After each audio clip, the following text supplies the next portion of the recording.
নিরপরাধ জামাত নেতাকর্মীদের মিথ্যা মামলার প্রতিবাদে মহেশপুর জামায়াতের প্রতিবাদ সভা অনুষ্ঠিত হয়। সেনবাংলা টেলিভিশন নিউজ ডেস্ক।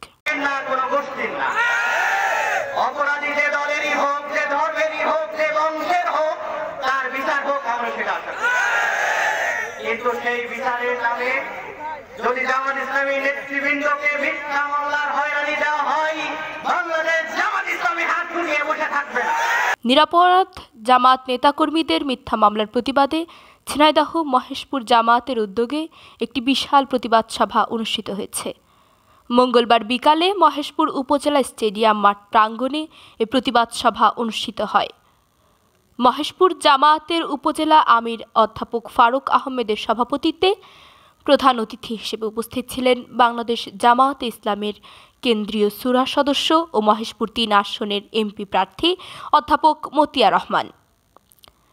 বিশেষ অতিথি হিসেবে উপস্থিত ছিলেন কোটচাঁদপুর জামায়াতের উপজেলা আমির তাজুল ইসলাম, মহেশপুর জামায়াতের উপজেলা নায়েব আমির আব্দুর রব, ফকির আহমেদ, সহকারী সেক্রেটারি আমিরুল ইসলাম, কর্মপরিষদ সদস্য লুৎফর হোসেন।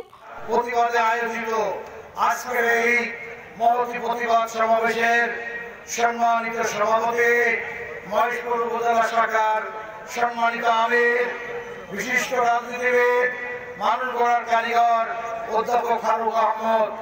অনুষ্ঠান সঞ্চালনায় রয়েছেন মহেশপুর উপজেলা শাখার সম্মানিত সেক্রেটারি অধ্যাপক ইসমাইল হোসেন পলাশ, কোটচাঁদপুর থানার সম্মানিত আমির, যোগ্য আমির, সাবেক উপজেলা চেয়ারম্যান মাওলানা তাজুল ইসলাম সহ নায়েব আমির, সেক্রেটারি বৃন্দ সহ জামাত নেতৃবৃন্দ, আমার প্রাণের চেয়ে প্রিয় একান্ত আপনজনেরা, মহেশপুরবাসী, আপনারা খাবেন, নামাজের সময় দেওয়া হবে, সবাই মাঠের সামনে আছে, যদি আমাদেরকে ভালোবাসেন। ওইসব এটা ন্যায়ের ব্যক্তিগত এবং সামাজিক আপন দুই খালাতে ভাই 4 জনের একটি সালিশি বৈঠকে ধস্তাধস্তির এক পর্যায়ে আবু জাফর ইন্তেকাল করেছেন। এই ইন্তেকাল অবশ্যই দুঃখজনক। আমি আমার মঞ্চ থেকে, রাজনৈতিক প্ল্যাটফর্ম থেকে মানুষ হত্যাকে আমরা আদৌ পছন্দ করি না। তীব্র ঘৃণা পোষণ করছে এবং পুলিশ অ্যাডমিনিস্ট্রেশন, সিভিল অ্যাডমিনিস্ট্রেশন, সাংবাদিক বন্ধুগণ, আপামর জনসাধারণের সামনে আমি পরিষ্কার করে বলতে চাই, কোন অন্যায়কারীকে আমরা সাপোর্ট করব না। জামাই হত্যা সংগঠিত করেছে, শুধুমাত্র সেই 4 জনকে আপনারা রাখবেন আর বাকিদেরকে 24 আওয়ার্সের মধ্যে সঠিক তদন্ত করে ছেড়ে দেওয়ার ব্যবস্থা গ্রহণ না করলে আগামীতে আমরা এমন কঠোর কর্মসূচি গ্রহণ করব, আমাদের যখন নিরাপত্তা থাকবে না, আপনাদেরও নিরাপত্তা থাকবে না।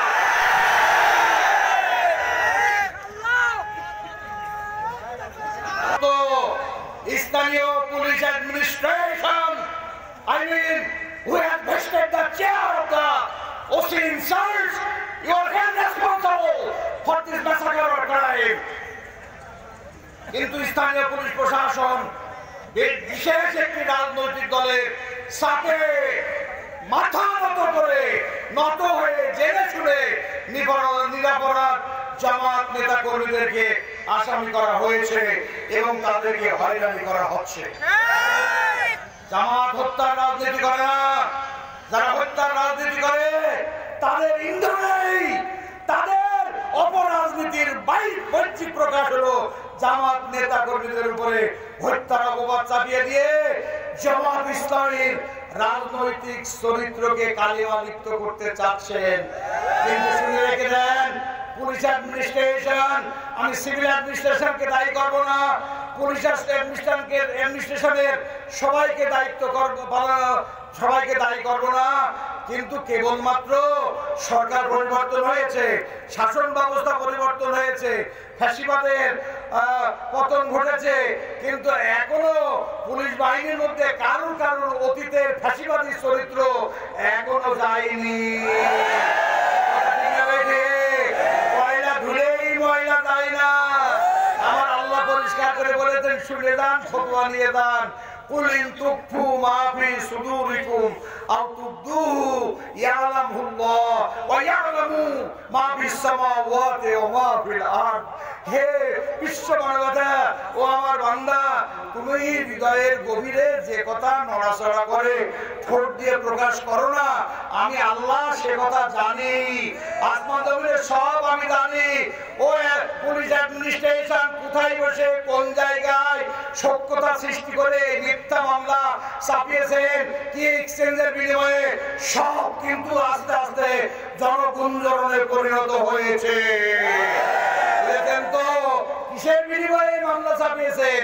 কনকর বিবেক কোন কারখানায় বন্দী রেখে কোন মানুষ শয়তানের কারখানায় নিজের বিবেককে বন্দী না রেখে এ ধরনের ভিন্ন মিথ্যা মামলা বারবার নির্বাচিত চেয়ারম্যান একজন আলী চেয়ারম্যানের জন্ম দেওয়ার ক্ষমতা 100 বছরও আপনারা রাখেন না। এরপরে আমাদের 9 জনকে গ্রেফতার করেছেন। অতএব রাজনৈতিক ভাবে উদ্দেশ্য প্রণোদিত ভাবে বিভ্রান্তিকর তথ্য পরিবেশন করে জামাত ইসলামীর রাজনৈতিক চরিত্রকে কালিমা লেপন করা যাবে না। আমরা জানি আল্লাহ দিন কায়েমের আন্দোলনে মারা গেলে তারা শহীদ হয়, আর বাঁচলে গাজী হয়। কাদের মরণের ভয় দেখেন? কাদের পরমা পর্দানসীর মেয়েদের গায়ে উন্মুক্ত দিবালোকে 10 জন মেয়েকে লাঠি পিটা করেছে।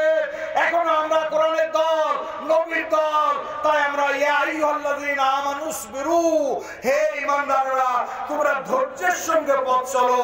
তাই আমরা ধৈর্যের সঙ্গে পথ চলছি, নাইলে এত বলা মহেশপুর তুলোধুনা হয়ে যেত ইনশাআল্লাহ।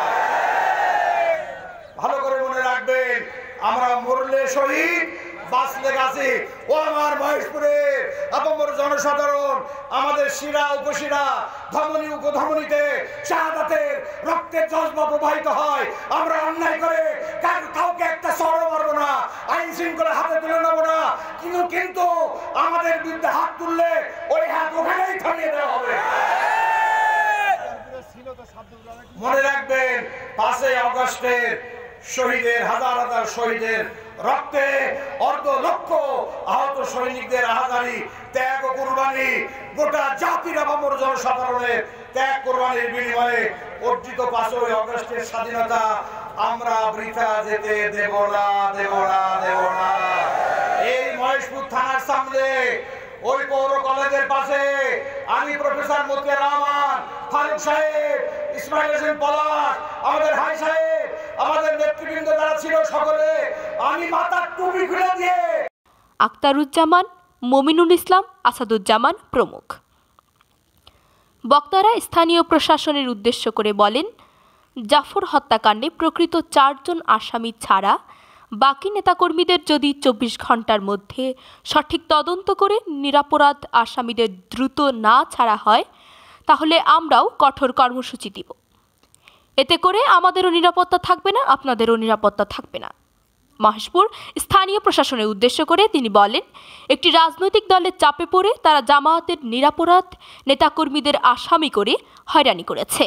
আমরা চাই পুলিশ প্রশাসন সঠিক তদন্তপূর্বক প্রকৃত আসামিদের গ্রেপ্তার করে আদালতের মাধ্যমে দৃষ্টান্তমূলক সাজার ব্যবস্থা করুক। অনুষ্ঠানটি পরিচালনা করেন মহেশপুর উপজেলা সেক্রেটারি ইসমাইল হোসেন পলাশ। সেনবাংলা টেলিভিশন, ঝিনাইদহ।